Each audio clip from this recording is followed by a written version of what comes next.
Sarah Ferguson, déchaînée et embarrassante lors d'une soirée au palais de Kensington. Son naturel et sa spontanéité a d'abord fait la joie des Windsor. C'était il y a plus de 30 ans, alors qu'elle s'apprêtait à épouser le prince André. Face à Lady Diana, déjà malheureuse dans son mariage, Sarah Ferguson incarnait une recrue plus gaie et plus enjouée. Sans doute eût-il fallu se méfier de sa trop grande décontraction. En 1992, orage au-dessus du château de Balmoral, à l'heure du breakfast, alors qu'on vient de lui apporter la presse du jour, la famille royale découvre l'escapade libertine de la duchesse d'York, avec un amant, au bord d'une piscine tropézienne. La sentence sera irrévocable, out, dehors, would-be barblick. Pour Fergie, ce sera le début d'une lente descente aux enfers. Divorce avec le prince André en 1996, train de vie sacrément réduit, participation à des shows télé pathétiques et surtout, l'interdiction de prendre part aux grands rendez-vous de la famille royale, alors qu'elle est la mère de 2 princesses, Béatrice et Eugénie d'York.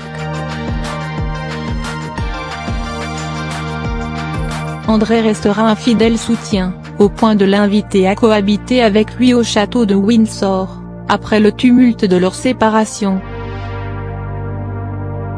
Tolérée au mariage du prince Harry et de Meghan Markle, en mai dernier, la flamboyante duchesse d'York a fait son grand comeback parmi les Windsor, à l'occasion du mariage de sa fille Eugénie, à Windsor, le 12 octobre.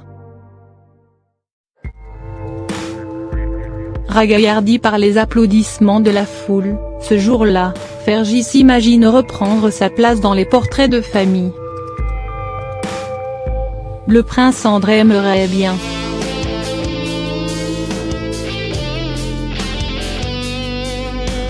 Elle aussi, même s'il lui faut rester prudente quand on l'interroge sur ses relations avec son ex-époux. Si Sarah Ferguson s'efforce de tenir sa langue, difficile pour elle, capable des 400 coups avec Lady Diana, de conserver une posture royale.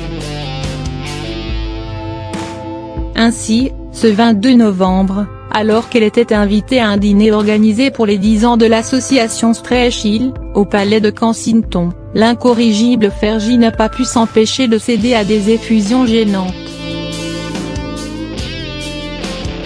Heureuse de retrouver sa fille Eugénie, dont la silhouette épanouie a attiré les regards ce soir-là, oui.